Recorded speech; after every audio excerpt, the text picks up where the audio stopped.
Okay, everyone, good evening. Welcome. My name is Shirley, and I will be your moderator this evening.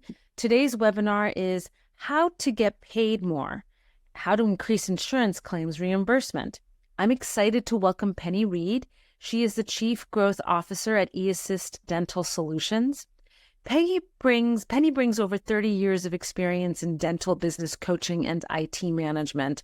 Recognized as a leader in dental consulting by Dentistry Today, she specializes in topics such as team coachability, revenue cycle management, and practice growth.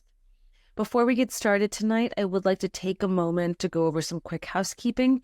We'd love for this to be an engaging conversation, so if you have a question, please type it into the Q&A box at the bottom of your screen, and we will address them at the end of the webinar.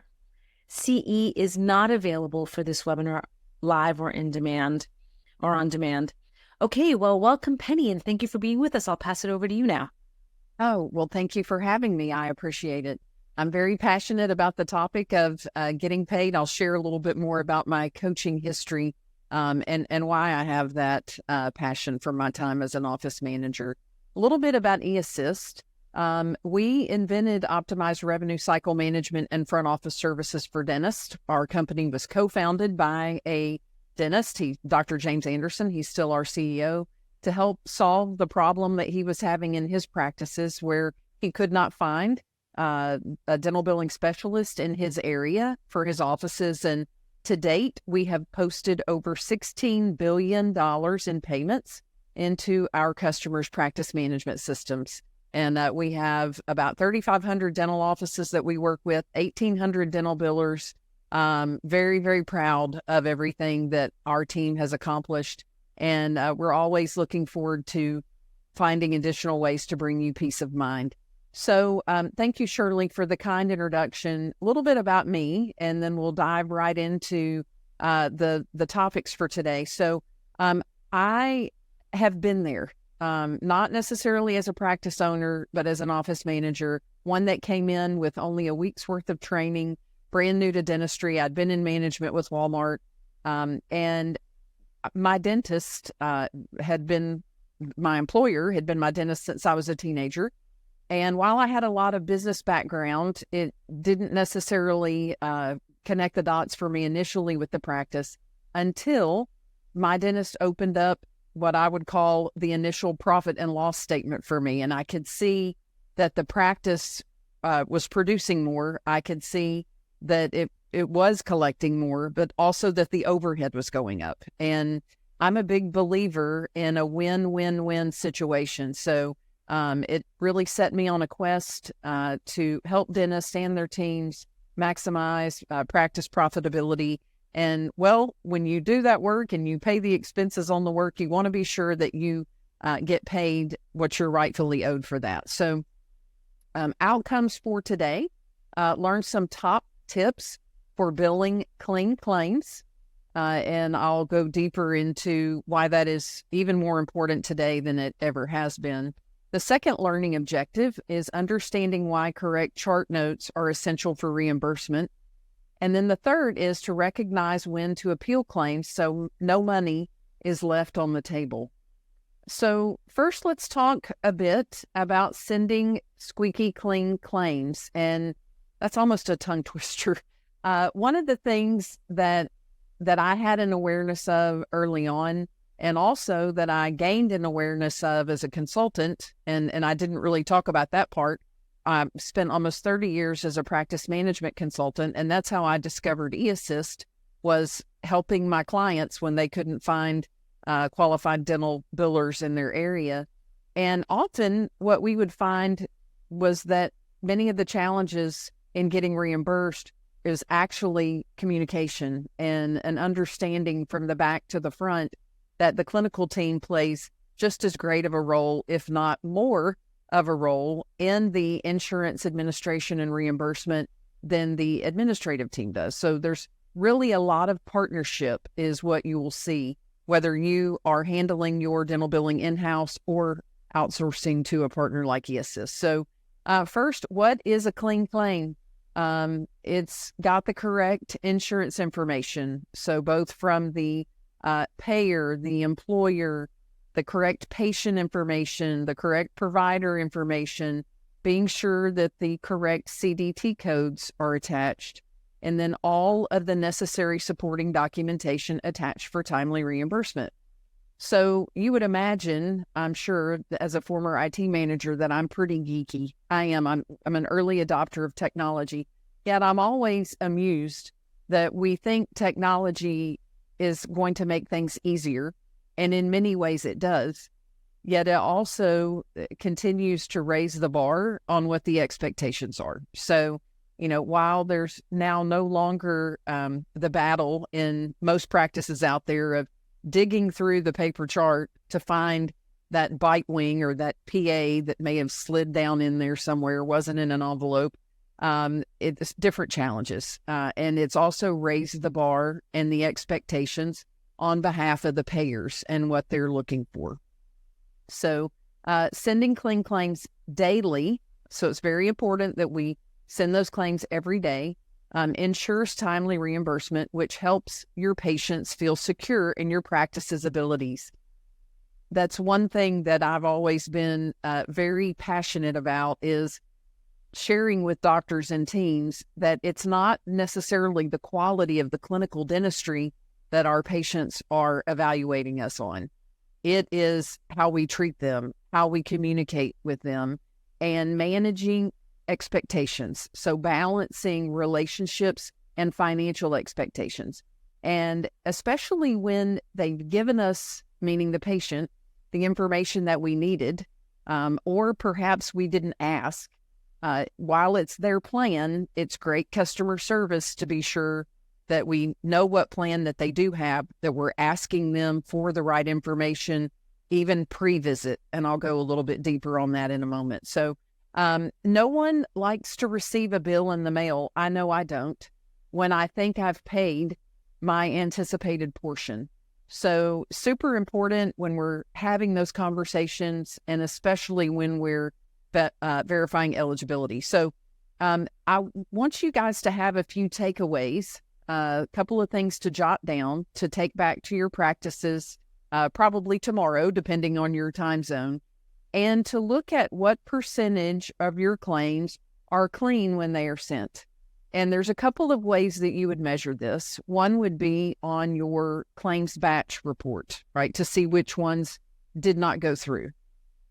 So that would be one way. And you could, for 30 days, I would say track this, jot that down. The other would be how many EOBs, explanation of benefits, are you getting back that are requesting more information or even denying a claim due to what it could end up being a lack of information. So measure how many claims were sent, measure how many of those rejections and responses that you had, and make it a game. Maybe even have a prize or a contest. Let the entire team know, hey, this is where we currently are. We're getting so many of these back a day, or so many are being rejected a day, and have a team goal to decrease that. So it's super important that we have team members that are checking the accuracy of those claims before they go out the door.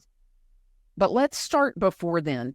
Let's start in one of the areas where things can really begin to go awry, and that is verifying eligibility and benefits. And if I were with you in person, you would be able to complete this next sentence so you can think it out loud. Well, we don't verify insurance benefits before every appointment because we don't have, wait for it, time. And if anything, time seems to be an even more precious commodity than it ever was. Overhead items are getting higher, all the way around. Inflation, the cost of having team members there to verify that insurance. Yet, and I don't have a slide for this, but I will share with you, financial upsets and the expense of dentistry is the number one reason why patients complain on reviews, negative reviews. So if you look at everything that you're spending on marketing, and remember that marketing is not only advertising, marketing is communication, This is a wonderful investment in communication, ensuring that your team is getting the eligibility, meaning, yes, this patient is covered, as well as the insurance breakdown, having it entered in the practice management system correctly, and being sure that it's up to date. Then another, and I'll talk a little bit more about that in a moment. Another is capturing all of the clinical documentation. And so that's everything from the not only what we did, but why we are recommending that we do what we do. Any images, those intraoral cameras have always been important when it comes to case acceptance and presenting treatment. Also very important in providing evidence that this was the condition of this area, and then this is what we did. This is what it looked like in the middle of treatment. This is what it looked like at the end of treatment. And, as technology has advanced, there are a lot of options out there now for intraoral cameras. So we want to be sure that we're capturing all of the clinical documentation visually, and especially in the doctor's notes. We're getting, as I mentioned earlier, we have over 1,800 dental billers, and it's wonderful to be able to crowdsource internally a lot of that information. The payers are asking for screenshots of the clinical notes. So those are so important that we have that attention to detail and that communication clinically so that information is in the patient's chart. And then next, to be sure that we're correctly coding for what we do. Whenever I talk about dental codes in any way, shape, form, or fashion, I think about my good friends, my colleagues at Practice Booster, Dr. Jim DeMarino and Dr. Greg Grobmeyer, who are our coding experts. And it never ceases to amaze me, in the 900-ish codes that are out there, they say that most practices only use 150 to 180. And so of the codes that you're using, right, and there may be some that you're missing out on. They find this all the time, that offices are leaving money on the table.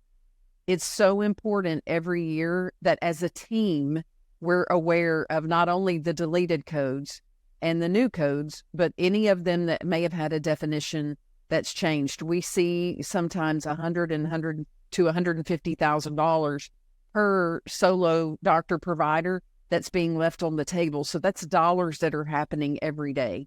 And then to be sure that you're utilizing the most updated claim format.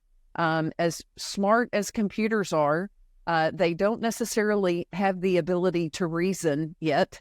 So if the payer system is set up to receive something in the 2024 claim format, and maybe we're using a claim format from 2 years ago, the data fields are not matching up. And so it's that definition of insanity. We're repeating some of the same mistakes over and over simply because the information isn't happening directly. So going back to the eligibility and verification and why this is so important. So it's not only knowing that they do have coverage, yet when we sit down to present treatment, and dentistry is not getting less expensive, it's getting more expensive.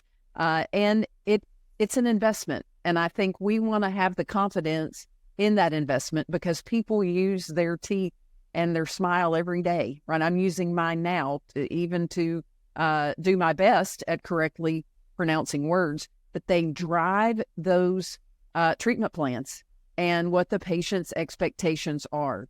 And so it's not only important that we have effective communication skills, we want to be sure that we're communicating the right thing because we have a patient sign a copy of that treatment plan. We usually send it with them. And if we're doing things, best practices, if it's a sizable treatment plan, we may have a written financial agreement with them, letting them know, here's the total fee, here's what we anticipate your costs to be, here's the estimated insurance. And they're at least signing off on that to say, hey, I'm using a third-party payer, or I'm paying half when we start, half when we finish. And if our estimate is incorrect, especially if it's low, that's going to cause a challenge and can cause a decrease in retention, which we're always, in putting the practice growth hat on, wanting to increase that active patient base. So I can't stress that enough. And what I usually see is that it is time, having the time on the team to be sure that that information is updated and entered correctly into the practice management software. Fascinating. I referred to one of my colleagues. It's always wonderful to be on a team of really smart people. And Dr. Jim DiMarino shared this with me from the National Association of Dental Plans in 2022, that over 58 million dental claims were sent electronically, and 25% of those required human intervention. So I want you to think about that. They had some sort of issue that did not allow for auto adjudication, meaning the claim could not be approved without a human looking at it. Well, as the insurance companies have streamlined, there are not as many claims reviewers as there used to be. So that's going to cause a delay. Also, if artificial intelligence, and it's not only alive and well now in many of your practices, the payers have had it longer than we have. And there's a growing number of insurance companies that have that technology as well. And so they're looking at the claims, they're looking at what was done, and looking at what the employer bought, to most closely match what they're paying to what the benefit plan provides. So I thought that was really interesting that 1 out of 4 claims that are being sent electronically still require human intervention, which tells us we've got some homework to do on the backside. And then 14.6 million claims were filed paper claims, and 50% of those required intervention. So, I think a lot of this stems from many dental administrators being just like me. And most of what I learned, I was self-taught, and most of what I taught myself was not very good. So I would get those claims out the door every day, but they were not always clean, had payment delays, and I learned, as we say, from the School of Hard Knocks. So if you're not already, and I know with the timing of this webinar and what's been happening in the dental payment industry, if you're not set up to send claims and attachments electronically, you're definitely missing out and causing payment delays. And also want to be sure that your claims are being scrubbed by your team or an outsourced partner before they're filed. So let's talk about correctly coding for what you do. The CDT and ICD codes are updated yearly and periodically. In 2023, it was one of the first times that I've known of that the ADA finalized the codes for the year and then went back and made revisions mid-year. The Code Maintenance Committee meets every year. I know they just met, I believe, last week or the week before in Chicago. And I think there were 93 codes that were up to be reviewed for 2025. And so they very carefully, the American Dental Association is always looking for, what do we need to be able to offer to be more clear about what's being done for reimbursement. In 2024, there were 16 CDT code changes. What I know is that since 2020, there have been over 170, I believe 177. And 2020 doesn't seem like that long ago. Yet I would say, and if you want to share, I'm not sure if you guys have the ability to be able to go in and chat.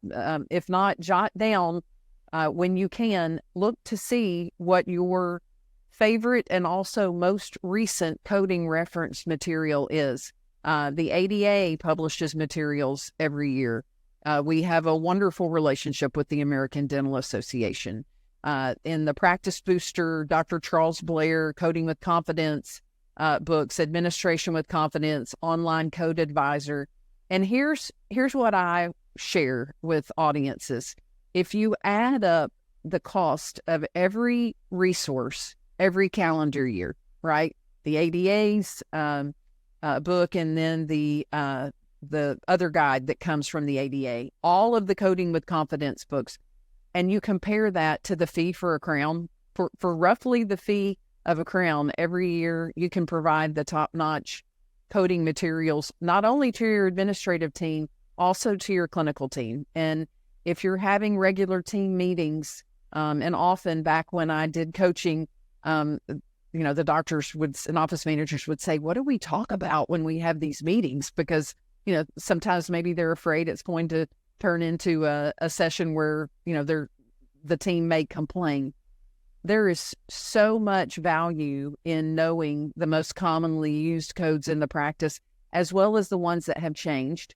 And then I would also say, look for an expert that can help you review your coding utilization, revenue enhancement, which is also something that the Practice Booster team does, and that Henry Schein can help you with. Your field sales consultants can direct you back to them. So I can't emphasize enough the importance of having those right codes. Dr. Blair, who was a dear friend of mine and the founder of Practice Booster, original author of Coding with Confidence. This is a quote from him. We lost him in November. He passed away. Such a brilliant, brilliant man, and really pioneered a lot for us in the way of reimbursement. So correct coding often results in higher revenue. We see that as practices obtain reimbursements that were once unpaid because of misunderstanding or misreported codes. And we get it. You're super busy in the practice, and it's hard to know what codes are being used, on a day-to-day basis. Busy is the enemy of great, right? So we want to be sure that we're making the time to know this on the clinical side. And then also, whether it's in-house or outsourcing, having specialists that are filing those claims and following up on them. So being sure, again, as I mentioned before, that you're making the investment in having updated coding reference materials every single year. They expire, just like cereal on a shelf or filet mignon in the meat counter. They do expire, and utilizing a book that's a couple of years old can almost be as dangerous as not having a resource. So that's very important. If you need coding support, as I mentioned earlier, talk to your Henry Schein field service representative, and they can share with you which resource, which book, which service is best for you in your practice. Okay, let's shift gears a little bit. If it's not documented, it didn't happen. Again, busy is the enemy of great. And being sure that the clinical team knows, doctors, as they're with you chairside, and you're sharing with them what you've seen and why the treatment that you're recommending needs to be done. Being sure that they're repeating back to you what it is that's in the system.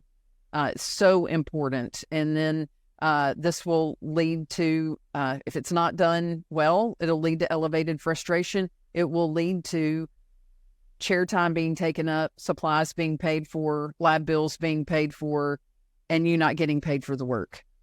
So it's super, super important that we have that documentation. And then being sure that we are using SOAP notes, following the template. And I would say templates are great for prompts.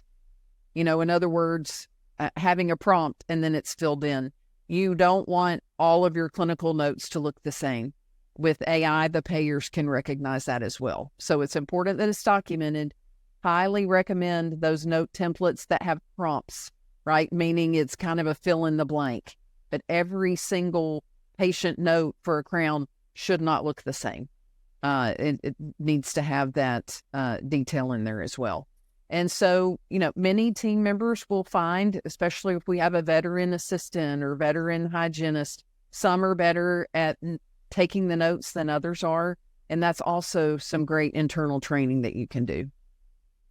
Another very, very important aspect is that clinical notes need both signatures, the rendering provider, meaning the rendering doctor, and also the hygienist or assistant, whoever was chairside. And as I mentioned earlier, if this is happening ongoingly during the procedures, and I was an office manager, I was not a clinical team member, yet what works well, and it really had us raise the bar when we switched from paper records to a computer chart, is that before that appointment ends, doctors, before you leave the room, that you're briefed on, okay, here's what I have? Is there anything else that you would want to add? So that by the end of that appointment, especially by the end of the day, everything that needs to be in that chart is there. Because unlike the paper chart, when we could go back and open it up and write something in it a little bit later, it needs to be done day of in real time. And you're doing this not only to increase your reimbursement, but also to protect yourself and protect your reimbursement to show that the justification for the work is done. So let's talk in some detail about the type of documentation that we're most likely to forget. And happy for you to jot this down as well. And also great items to cover in an internal team meeting. So current periodontal charting, meaning within the last 12 months that you've got that periodontal charting, especially with AI, we are seeing more and more periodontal claims being denied or rejected, and having to refile those. So be sure that your protocol's in the office, that if you're filing for perio, that you're attaching the periodontal charting within the last month, 12 months.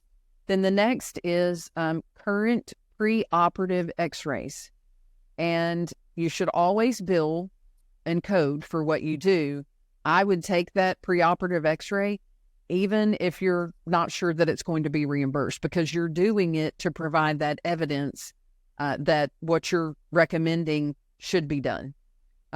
Bite wings within the last 12 months. PAs within the last 2 months. And a panoramic x-ray, if necessary, within the last 5 years. So that's what we're calling as recent to go as far as a pan. Pre-op and post-op intraoral photos. I used to tell the teams that I coach, pretend to be a paparazzi, right? If you see it, take a picture of it. Pre-op and post-op x-rays for endo treatment, crown preps and seats, extractions, and then preoperative x-rays for dentures. So these are some of the most important things that are sometimes forgotten, and also where the prompts are that you put in the clinical notes. If it is something that, if it's a procedure that you need a pre-op and post-op x-ray, it can say pre-op, post-op x-ray, and you can say, these were taken at that visit. So whatever we need to do in the busyness of our day to remind ourselves and help with that reimbursement. According to our dear friend, Dr. Blair, who was an industry leader in insurance administration and coding, only 33% of denied claims are appealed. So if we get the explanation of benefits back and it says, hey, this was not covered, right? We're not going to pay it. It's not a covered procedure on this plan. And so what this tells us is that the other 66%, 67% are not being followed up on. And I would imagine that time, again, is the biggest enemy in all of this, is one of the reasons why. The other is the team members are not sure what to do in order to get it appealed. I have a stat that I'll share in just a moment from our dental billers that I thought was rather fascinating about denials. So it could be that due to capacity or lack of knowledge, that we may not know how, when, or why to appeal. So regardless of this, from what we've seen, about 70% of dentists are leaving money on the table due to some sort of dental billing mess. And some of these messes are harder to see than they used to be when we had paper claims and more paper EOBs, and we would find these things sometimes stored in a shoebox around the office if our insurance administrator left. So let's take a look then at a rejected claim. It's kicked back as a result of a line item on the claim form that cannot be processed, meaning the system rejected it. So this is definitely one that we would need to take a look at and figure out what needs to happen for it to be refiled. A disallowed claim, the insurance payer has determined that it doesn't qualify for adjudication per the patient's plan. So it doesn't mean that it didn't need to be done. It's just that it doesn't qualify for adjudication for being reviewed. And then a denied claim, the payer has determined that the claim doesn't qualify for reimbursement, or it qualifies for some sort of alternative reimbursement. So as I mentioned earlier, 17% of denied claims, 77% of denied claims have to be refiled 2 to 3 times before they are paid. This came from our pool of dental billers. When we asked them, how many times do you usually have to appeal a denial in order to get that paid? That is crazy, right? That it has to be done 2 to 3 times.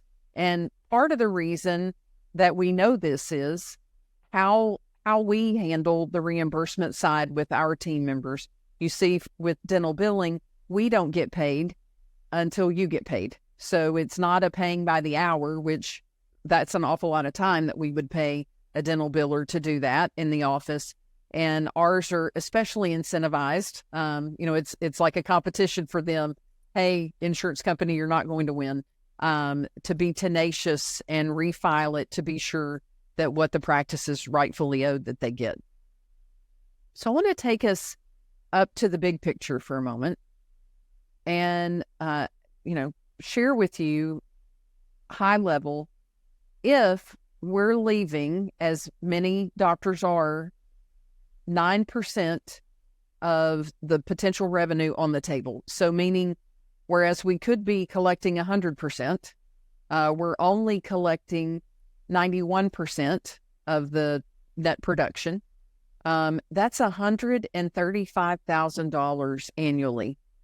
And if you roll that out over a 30-year period, and I had the opportunity to speak at a dental meeting last year, the Academy for Private Practice Dentistry, that is one of the oldest academies in the dental industry, and there are several doctors there that have been in practice more than 30 years, some that are retired but still come back because they like to see their friends and practice for more than 30 years. $4 million, and that over the course of 30 years, if $135,000 a year is being left on the table, that's enough to not only fund retirement plan for a dentist, but also for the dental team. Not to mention that most doctors with reimbursement it's not a win-win-win. They're not collecting, as far as their net revenue, their take home what they should be. So as I alluded to earlier, we're here to help. It can be daunting. Maybe you're experiencing some paralysis by analysis.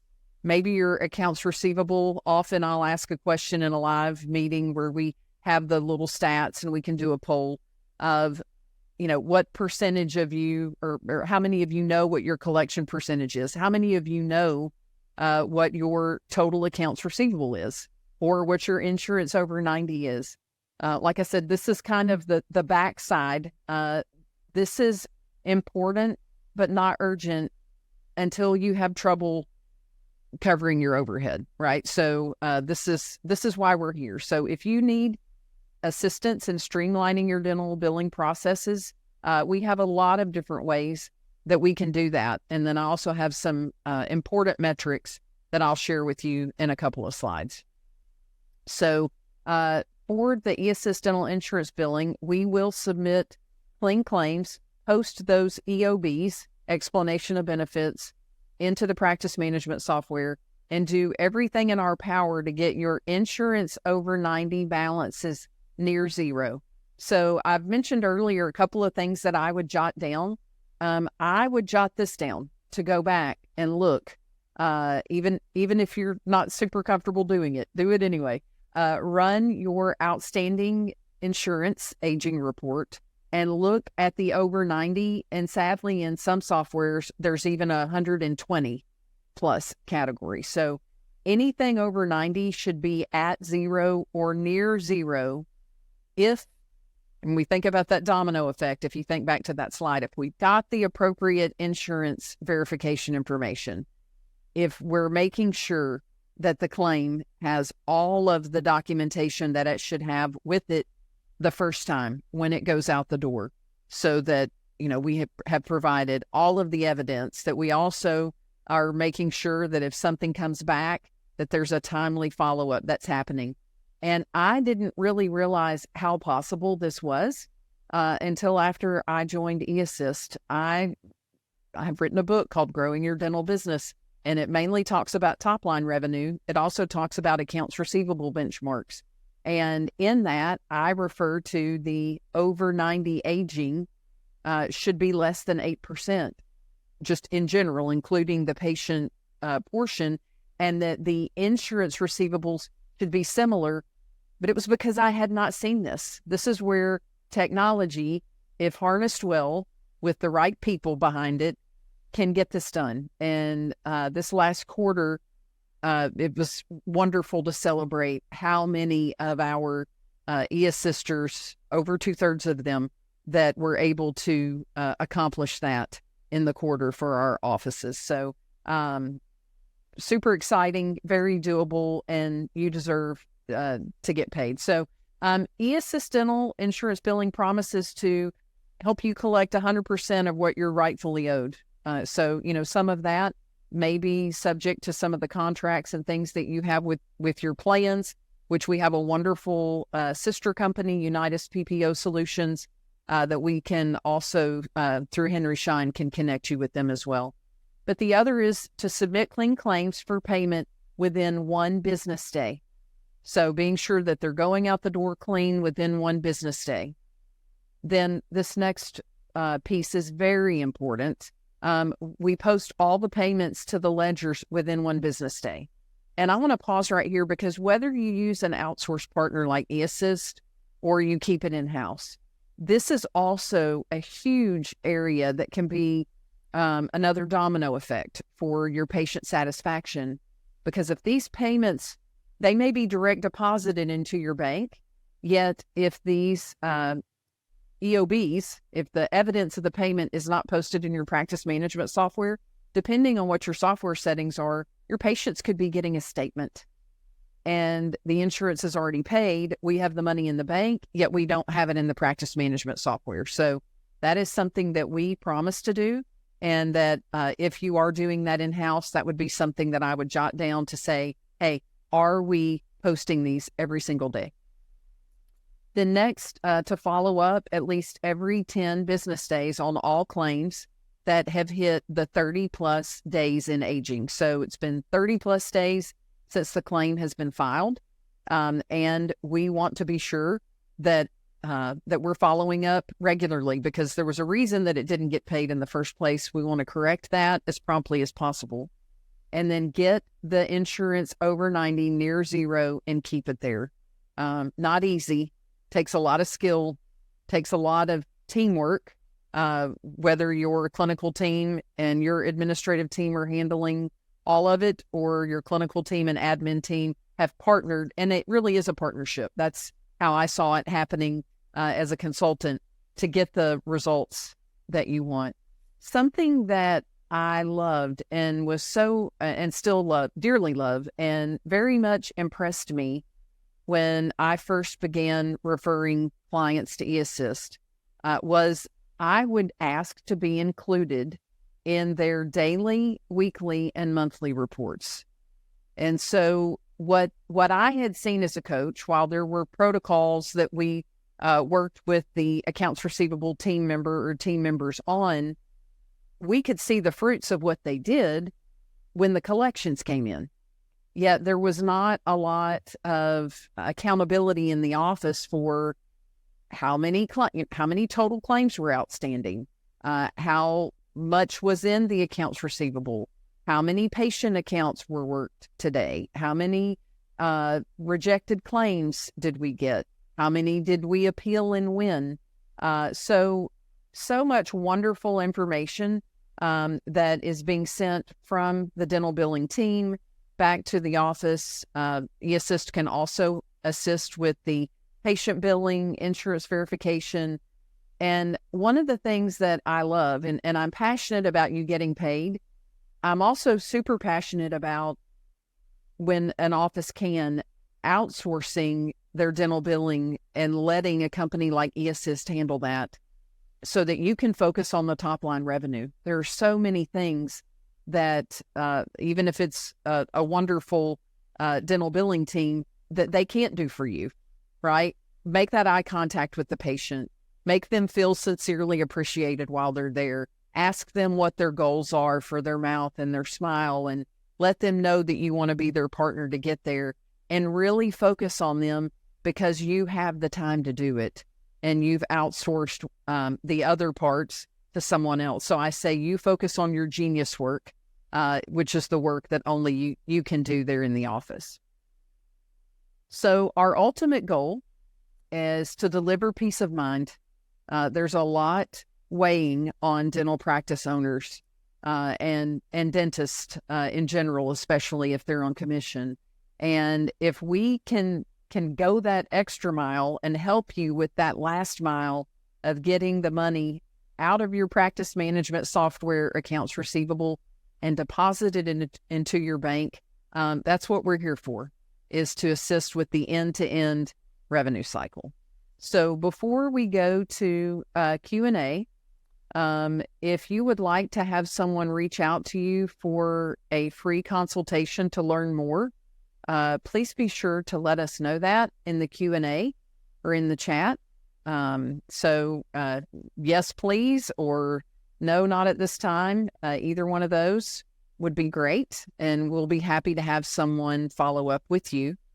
While we're doing the Q&A, I would love to, if I could, Shirley, go ahead and leave some information up for those that do want to learn more, and then I'm happy to take any questions. So if you want more information, you can email businesssolutionsteam@henryschein.com or go to www.henryscheindental.com/eAssist, or there's a phone number on the screen if you would like to schedule a consultation. So we're here to help, happy to help, and I'm happy to answer any questions.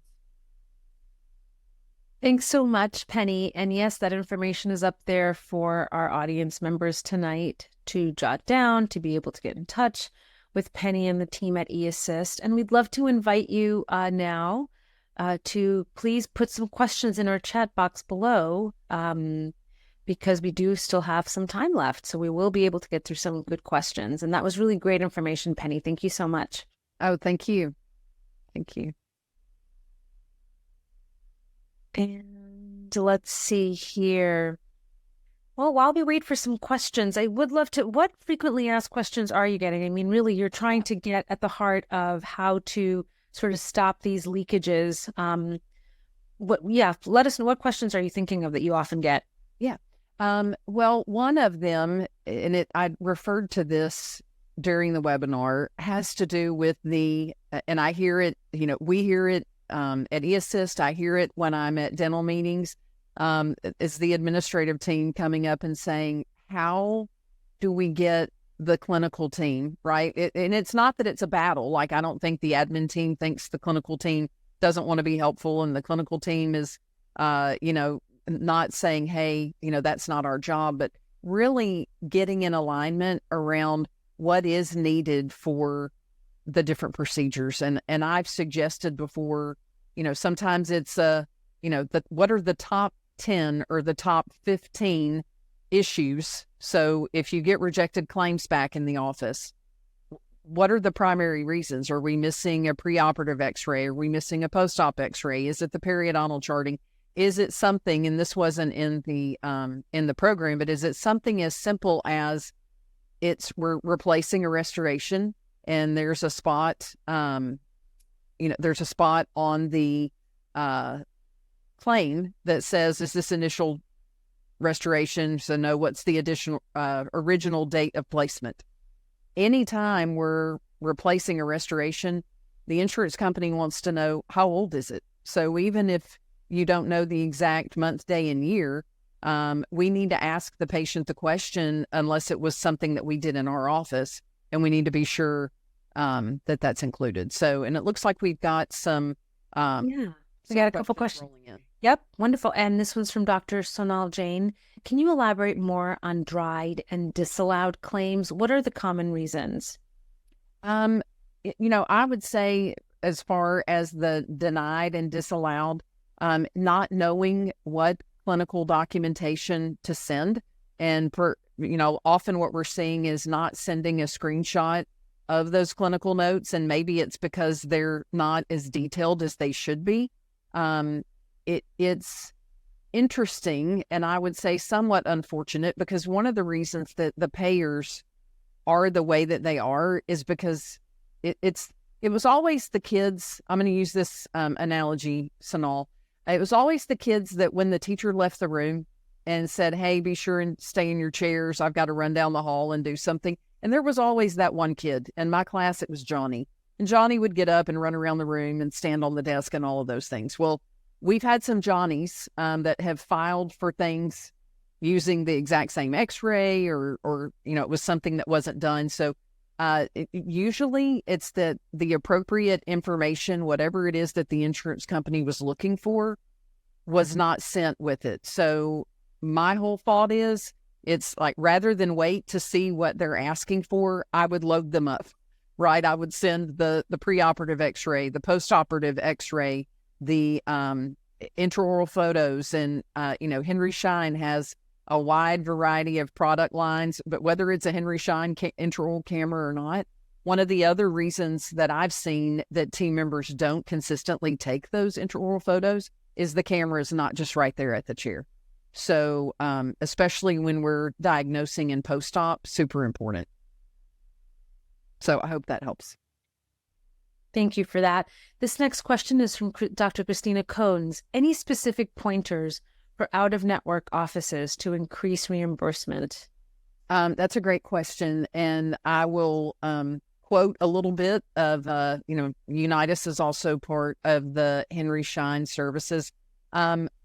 One simple thing, Christina, and I know this may not be the answer that you were looking for, but it's super important, and I'm going to mention it first. With a contracted plan, so if you're saying out of network, not in network. All right, let me back up, because I was going to answer a completely different question. If you're out of network and you're asking if you can increase reimbursement from the payers, I don't know that there are any pointers, right? Because the payers, whether you're in network or out of network, aren't going to pay any more than what's been established by the employer. Number one would always be to put your full fee on the claim form. And then the other would be to be prepared to have those financial discussions with the patients. And again, I'm a big believer that dentistry is an investment. And when patients say it's expensive, I would agree with them. Say, it is expensive, and it's an investment, and one that will give you a very high return for a very long time. Because patients will continue to have to pay more out of pocket for the cost of care.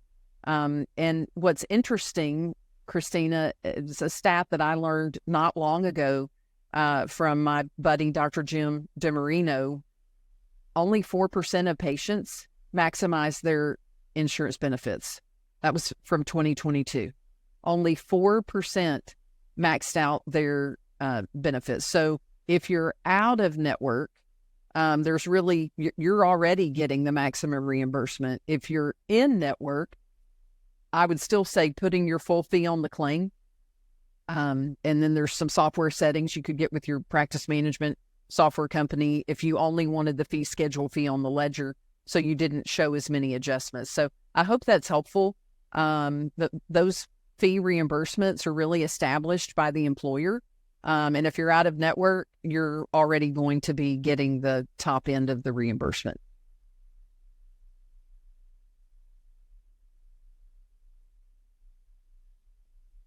Let's see if there are any other questions. I'm looking, yeah. No, I think that's all we have for now. I did have and I think you explained this really well, but while we wait for other questions to come in, you were talking about if you do it, code it. I thought that was really interesting. And if you're doing it, you code it. And here's the tough part. Again, I've been there.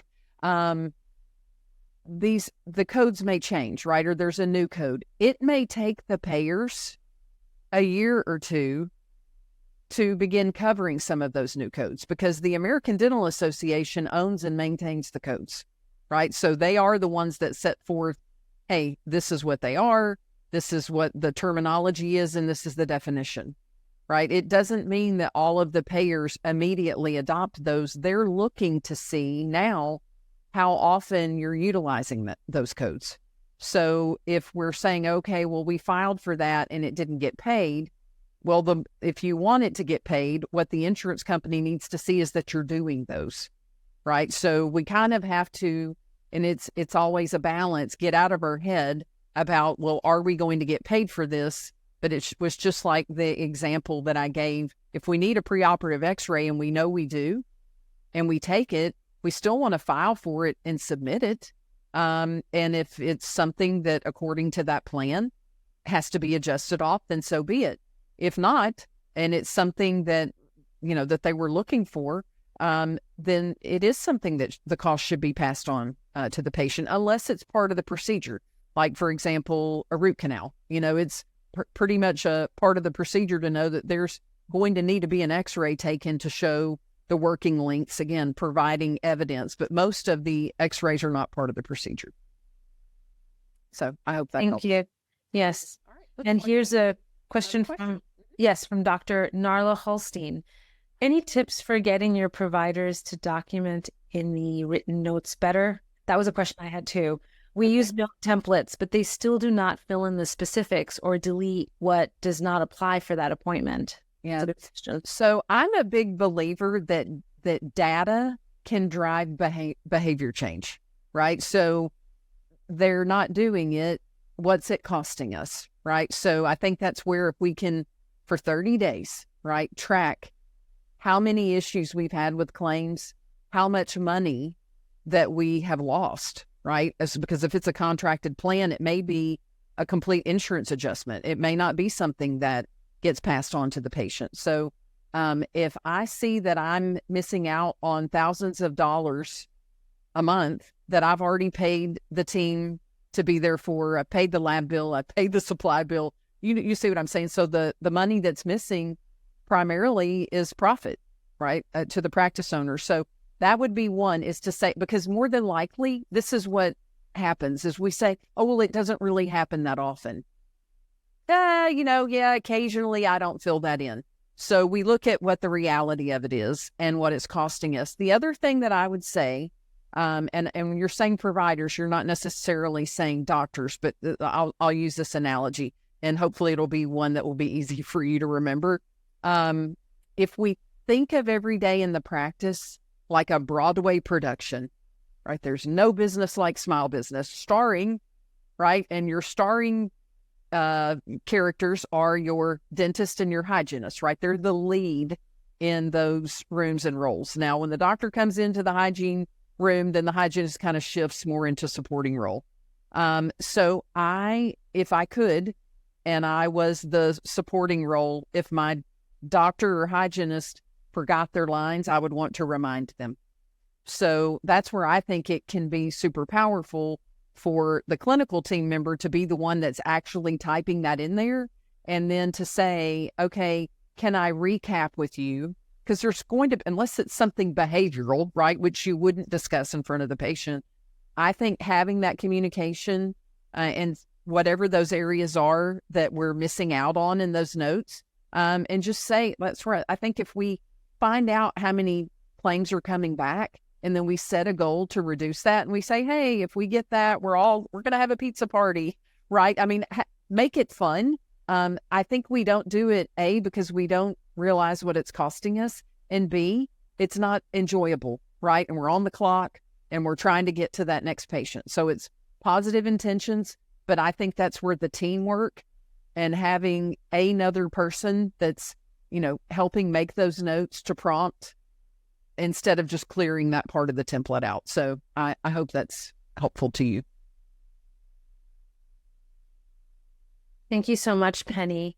Well, we have a couple minutes left, and if we don't get another question, we can give back people their 2 minutes, but this was really, really interesting, really great information. So thank you so much, Penny. Yeah, I would like to ask everyone to join me in thanking you tonight and for this wonderful presentation. And we did record tonight's webinar, and we'll be emailing out that recording over the next week, sometime over the next week.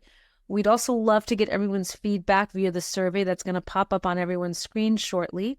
But in the meantime, we do want to thank you all and thank Penny again for a really wonderful presentation and look forward to seeing you on future webinars.